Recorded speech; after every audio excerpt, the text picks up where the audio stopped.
Motivated all the time. हमेशा motivate कैसे रहें? आप चाहे कितने ही मोटिवेशनल वीडियोस देख लेना, चाहे कितनी भी सक्सेस स्टोरी सुन लेना, लेकिन कोई भी वीडियो, कोई भी स्टोरी आपको 3-4 दिन से ज्यादा मोटिवेटेड नहीं रख सकती। उसके बाद फिर आपको एक मोटिवेशनल वीडियो देखने की जरूरत पड़ेगी। इसलिए हमेशा मोटिवेटेड रहने का पहला तरीका तो ये है कि रोज सुबह उठते ही एक मोटिवेशनल वीडियो देखो। और ये तरीका उन लोगों के लिए है जिनकी बेसिक जरूरतें पूरी हो रही है, जिनके पास अच्छा खाना, अच्छे कपड़े और अच्छा मकान है, और जो अपनी लाइफ में और अच्छा करना चाहते हैं। और दूसरा तरीका है अपनी भूख जगाओ, अपने सपनों को अपनी जरूरत बना लो। और ये तरीका भी उन्हीं लोगों के लिए है जिनकी बेसिक जरूरतें पूरी हो रही हैं, क्योंकि जिनकी बेसिक जरूरतें पूरी नहीं होती, कोई भी सपना पूरा करना जिनकी जरूरत बन जाती है, उनके अंदर भूख पहले से ही होती है। और जिनके अंदर भूख होती है उनको मोटिवेशनल वीडियो देखने की जरूरत नहीं पड़ती। फॉर एग्जाम्पल, अगर किसी को भूख लगी हो तो वो मोटिवेशनल वीडियो देखने नहीं बैठेगा। उसके दिमाग में उस वक्त सिर्फ एक ही चीज होगी कि किसी भी तरह खाना मिल जाए बस, क्योंकि ऐसे वक्त पर भूख उसका मोटिवेशन और रोटी उसकी जरूरत बन जाती है। अगर ये एग्जाम्पल नहीं समझ में आया तो एक सच्ची कहानी सुनो। ये कहानी है अपने ही भारत देश के एक लड़के की। एक छोटा सा गांव था जिसमें एक गरीब किसान खेती से आए पैसों से अपने परिवार का पेट बड़ी मुश्किल से पालता था। और जब खेती से उम्मीद नहीं रहती तो वो सब्जियां बेचकर गुजारा करता था, क्योंकि उसे खुद के अलावा अपने परिवार के 6 और लोगों का पेट भरना होता था, जिसमें उसकी माँ, पत्नी और 4 बच्चे थे। और ये सब सिर्फ एक रूम वाले घर में रहते थे।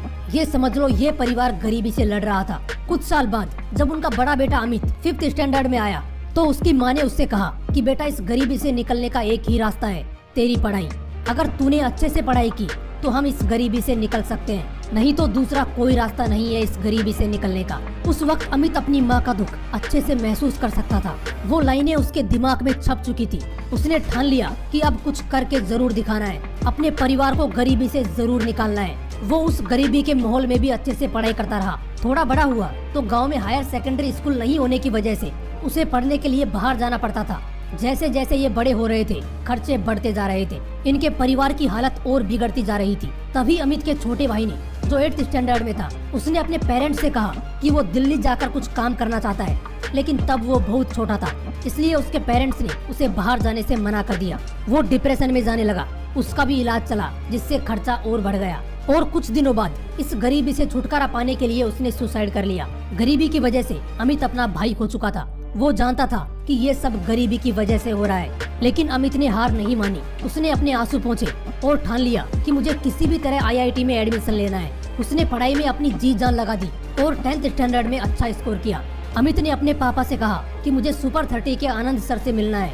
वो दोनों उन्हें मिलने गए और उसे उस एकेडमी में एडमिशन मिल गया। कुछ दिन बाद आनंद सर ने नोटिस किया कि अमित रोज देर रात तक पढ़ता है। आनंद सर उससे कहते थे कि थोड़ा आराम भी कर लिया कर। एक दिन अमित ने अपनी स्टोरी शेयर करते हुए कहा कि जब मैं आराम करने की सोचता हूँ तो मुझे मेरा भाई याद आता है, जिसे मैंने इस गरीबी की वजह से खो दिया। मुझे मेरे माँ और पापा की गरीबी याद आती है, जो मुझे आराम नहीं करने देती।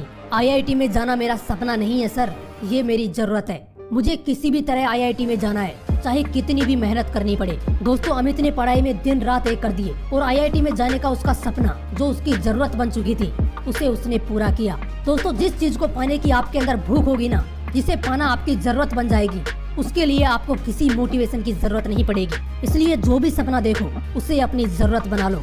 आपको एक बारी लगना चाहिए कि आपकी जिंदगी का मकसद सिर्फ वही है। हमेशा मोटिवेट रहने का यही एक तरीका है। या फिर रोज मोटिवेशनल वीडियोस से अपने अंदर आग लगाओ। और हाँ, बहाने मारना छोड़ दो यार। कुछ लोग तो ऐसे बहाने मारते हैं कि वीडियो देखने के तुरंत बाद ही वो खुद का मोटिवेशन खत्म कर लेते हैं। जैसे ये कुछ पुरानी वीडियोस के कमेंट पढ़ो। इस भाई साहब ने लिखा है कि अगले के पास पैसा और सपोर्ट था, इसलिए वो कम उम्र में कामयाब हो गया। फिर एक ने लिखा है कि उसका फादर सॉफ्टवेयर डेवलपर था, वो हाई क्लास फैमिली से बिलोंग करता था। दोस्तों, यही बहाने आपको आगे बढ़ने से रोकते हैं, क्योंकि जब आप ऐसा सोचते हो कि जो उसके पास था वो मेरे पास नहीं है, इसलिए मैं सफल नहीं हो सकता, तो आपका पूरा मोटिवेशन वहीं खत्म हो जाता है। फॉर एग्जाम्पल, आप जिस फील्ड में जाना चाहते हो उस फील्ड में कोई बंदा सक्सेसफुल है और जो चीज उसके पास थी वो चीज आपके पास नहीं है, इसलिए आप सक्सेसफुल नहीं हो सकते। अगर आप ऐसा सोचते हो तो आपको यही लगेगा कि आप कभी सक्सेसफुल नहीं हो पाओगे, क्योंकि आपके पास तो वो चीज है ही नहीं जो आपके फील्ड में उस बंदे के पास थी जो अभी सक्सेसफुल है। इसलिए ऐसे बहाने मारना छोड़ दो। अगर ऐसे बहाने दोबारा दिमाग में आए तो बॉलीवुड स्टार नवाजुद्दीन सिद्दीकी की बायोग्राफी पढ़ लेना, क्योंकि जब उसने पहली बार मुंबई में कदम रखा था तो अपने टैलेंट के सिवाय उसके पास कुछ भी नहीं था। इसलिए फिर बोलूंगा, बहाने मारना बंद करो, क्योंकि जैसा आप सोचते हो वैसा ही बन जा। जय हिंद, वंदे मातरम।